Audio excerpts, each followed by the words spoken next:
आज lesson number 2 का भाग 7 है। ठीक है, कल वाले भाग में हमने बात करी थी क्या, परागण और परागण के प्रकारों के बारे में। परागण के प्रकारों में हमने कहा था कि परागण एनसीईआरटी के अकॉर्डिंग 3 प्रकार के हैं। एक तो होता है स्वकयुग्मन, ठीक है, जिसमें उसी पुष्प का परागकण उसी पुष्प की वृत्तिकाग्र पर स्थानांतरित होता है।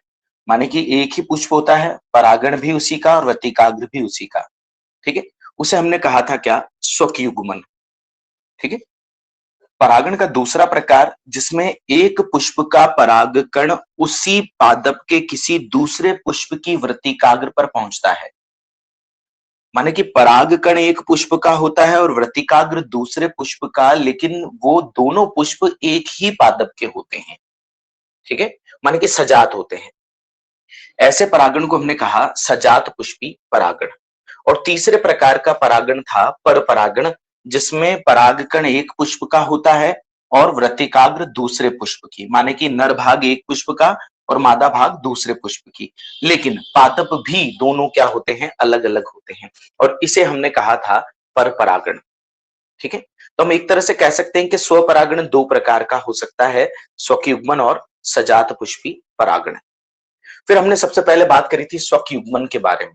और स्वकयुग्मन में हमने कहा था कि स्वकयुग्मन के लिए दो आवश्यक शर्तें हैं। आप बता सकते हैं वो दो आवश्यक शर्तें कौन कौन सी हैं? समकाल पक्वता और समकालिक समस्थानिकता। पहला है समकाल पक्वता और दूसरा है समस्थानिकता। ठीक है, ये बहुत ध्यान रखिएगा। आपसे क्वेश्चन एक इनडायरेक्टली क्वेश्चन पूछ सकता है कि स्वकयुग्मन के लिए आवश्यक शर्तें हैं। ठीक है, तो ऑप्शन दे सकता है आपको किसी भी तरह का, समकाल पक्वता, समस्थानिकता, उपरोक्त दोनों या उपरोक्त में से कोई नहीं। ठीक है, चलिए फिर हमने एक और एग्जांपल, जो इंपॉर्टेंट बात थी भाई, स्वकयुग्मन को डेफिनेशन देनी है स्वकयुग्मन की आपको, उसके बाद आपको उसके लिए आवश्यक शर्तें बतानी है। ठीक है, एक एक लाइन आवश्यक शर्तों पर एक्सप्लेन करना है। ठीक है, और उसके बाद आपको एग्जाम्पल देना है एक स्पेशल स्वकयुग्मन के बारे में। ठीक है, जो 3 प्रकार के पादपों में पाया जाता है। एग्जाम्पल आपको याद है, क्वेश्चन आपसे पूछ सकता है, कौन कौन से एग्जाम्पल हैं उसके? वायोला, वायोला, ऑक्जेलिस और कॉमेलाइना। ठीक है, ये 3 प्रकार के पादप ऐसे हैं जिनमें 2 तरह के पुष्प लगते हैं। ठीक है, आप यहाँ देख पा रहे हैं ये 2 तरह के पुष्प, एक पुष्प खिला हुआ है और दूसरे प्रकार के पुष्प नहीं खिले हुए हैं, माने कि वो हमेशा कली का अवस्था में रहते हैं, वो कभी भी अनावृत नहीं होते। ठीक है, एक वो पुष्प जो अनावृत हो जाते हैं, ठीक है, उन्हें कहा जाता है उन्मिल परागणी पुष्प।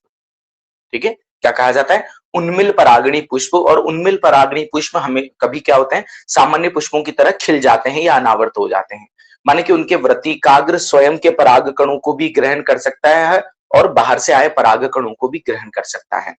माने कि इस पुष्प में स्वकयुग्मन हो सकता है, इस पुष्प में सजात पुष्पी परागण हो सकता है और इस पुष्प में पर परागण भी हो सकता है। लेकिन दूसरे प्रकार के पुष्प जो कभी अनावृत नहीं होते, हमेशा कली का अवस्था में रहते हैं, उन्हें कहा जाता है अनुन्मिल परागणी, अनुन्मिल्य परागणी पुष्प।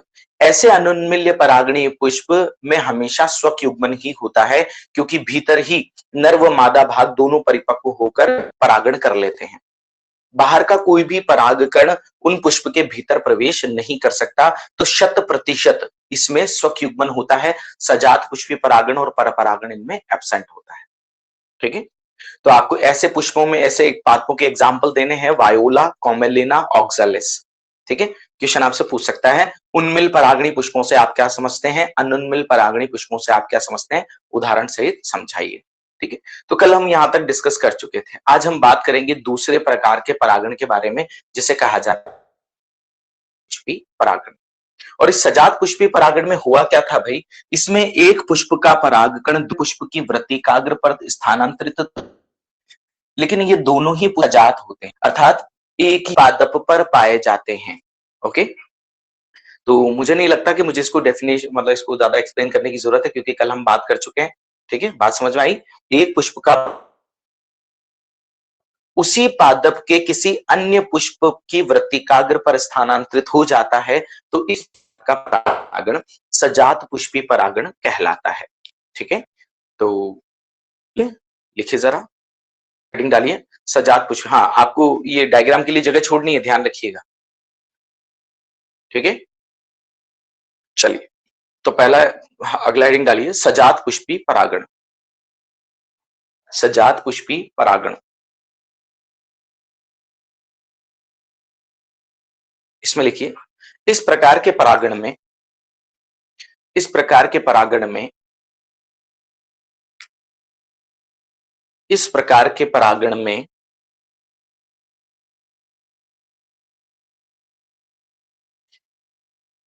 इस प्रकार के परागण में एक पुष्प का परागकण, एक पुष्प का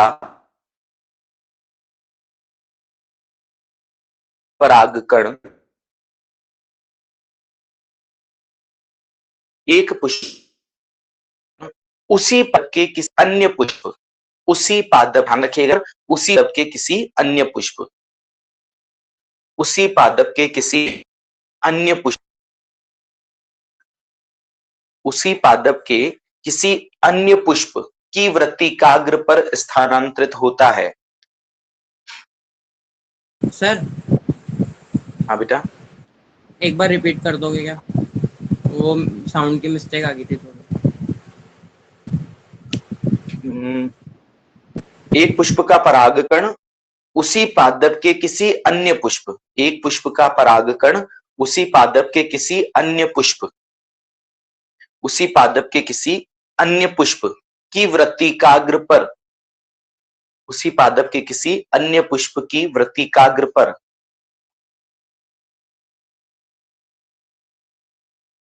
उसी पादप के किसी अन्य पुष्प की वृत्तिकाग्र पर स्थानांतरित होता है, स्थानांतरित होता है, स्थानांतरित होता है, तो उसे, तो उसे, तो ऐसे परागण को, सॉरी, तो ऐसे परागण को सजात पुष्पी परागण कहते हैं। तो ऐसे परागण को सजात पुष्पी परागण कहते हैं। तो ऐसे परागण को सजात पुष्पी परागण कहते हैं।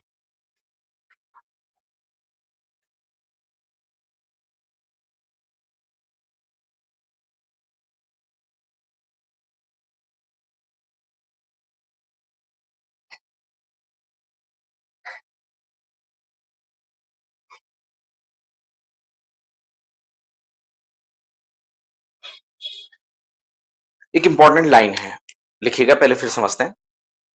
अगली लाइन में लिखिएगा क्रियात्मक रूप से, क्रियात्मक रूप से सजात पुष्पी परागण, क्रियात्मक रूप से सजात पुष्पी परागण, क्रियात्मक रूप से सजात पुष्पी परागण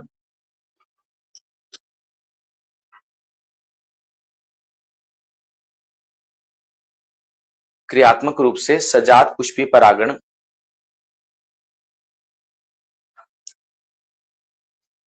एक प्रकार का, सजात पुष्पी परागण एक प्रकार का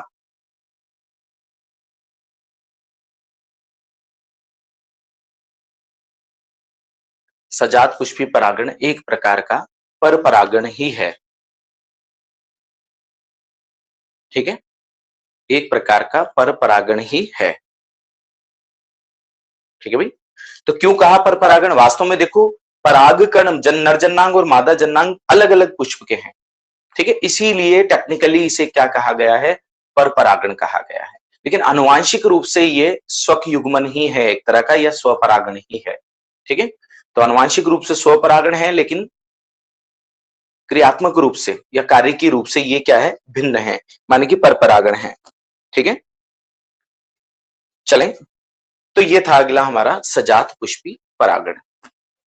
नेक्स्ट टॉपिक है हमारा पर परागण। और पर परागण में क्या होता है? जब एक पुष्प का परागकण किसी अन्य पादप के पुष्प की वृत्तिकाग्र पर, किसी अन्य पादप के पुष्प की वृत्तिकाग्र पर स्थानांतरित होता है, तो उसे पर परागण कहते हैं। ठीक है, साधारण सी बात है, डायरेक्ट लिखेंगे, हेडिंग डालिए पर परागण।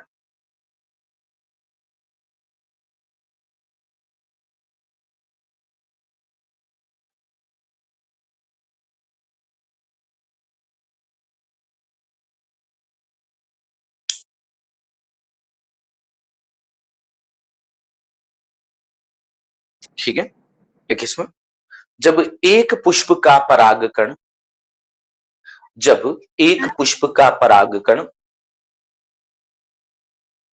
जब एक पुष्प का, हेडिंग डालिए बेटा आप लोगों ने, और परागण इसमें लिखेंगे, जब एक पुष्प का परागकण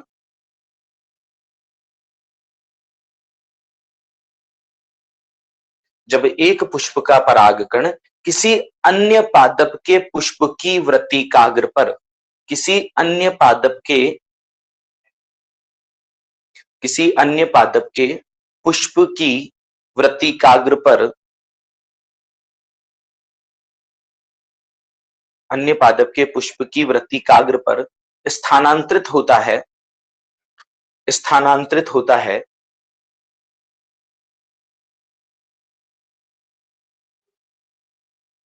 स्थानांतरित होता है,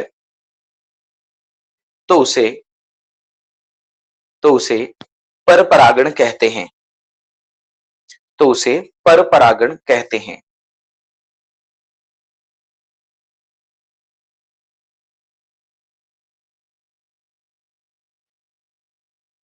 तो उसे परपरागण कहते हैं।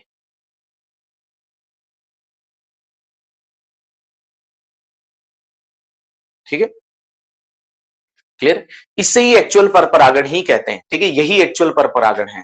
क्लियर, ये एक्चुअल परपरागण नहीं है, क्योंकि यहां पर कंट्रोवर्सी है कार्यिकी रूप से, क्रियात्मक रूप से और आनुवांशिक रूप से। ठीक है, आनुवांशिक रूप से स्वपरागण और क्रियात्मक रूप से परपरागण। लेकिन अगर एक्चुअल है 100% परपरागण कहें तो इसी प्रकार का परागण परपरागण कहलाता है। ठीक है, तो लिखिए, मात्र, मात्र यह ही, मात्र यह ही केवल, मात्र यह ही केवल एक प्रकार का पराग, एक प्रकार का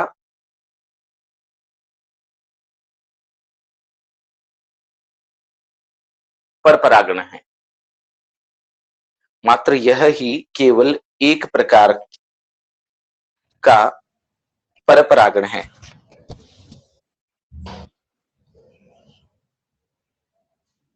जिसमें, जिसमें,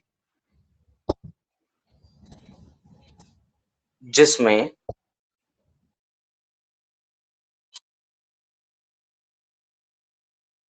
आनुवांशिक रूप से भिन्न, जिसमें आनुवांशिक रूप से भिन्न,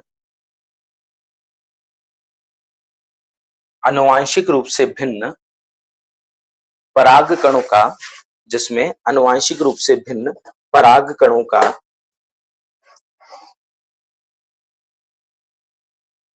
जिसमें आनुवांशिक रूप से भिन्न पराग कणों का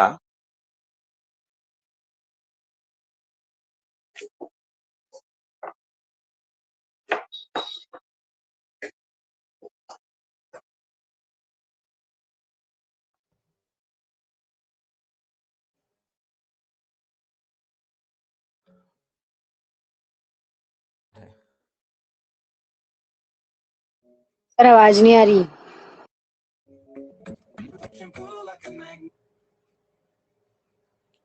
मेरी आवाज आ रही भाई? Yes sir. आनुवांशिक रूप से भिन्न होता है। क्या लिखा, एक बार वापस लाइन मुझे रिपीट करें। जिसमें आनुवंशिक रूप से भिन्न पराग कणों का आगमन होता है, आनुवांशिक रूप से भिन्न पराग कणों का आगमन होता है।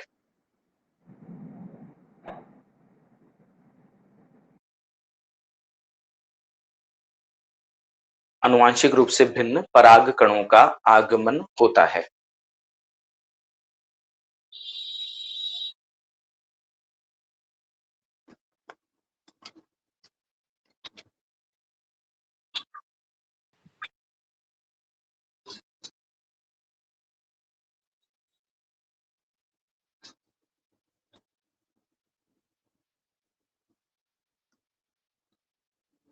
ठीक है भाई,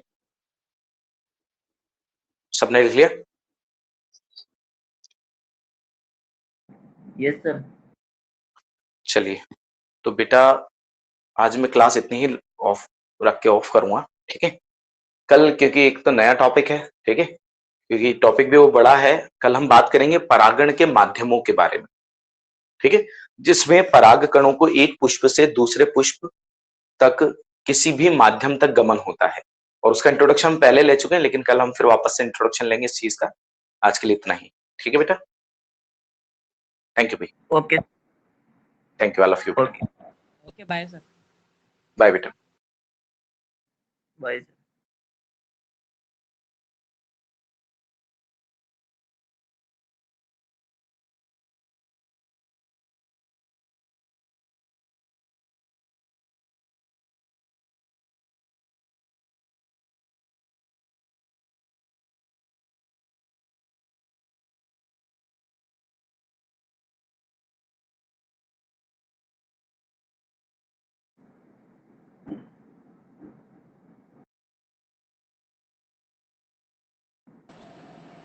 अरे सुधीर,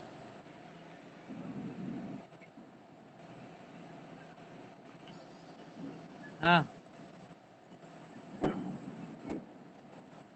एक कैमरा ऑन कर दे।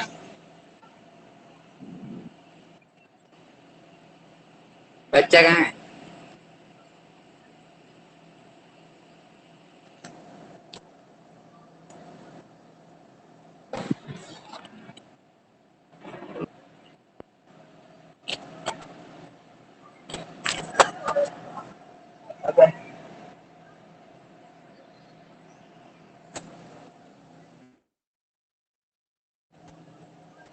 मोटे कब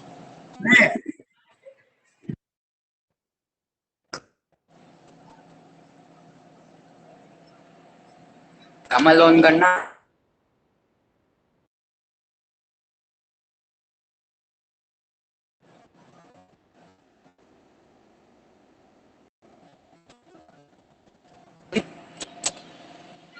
सुधीर,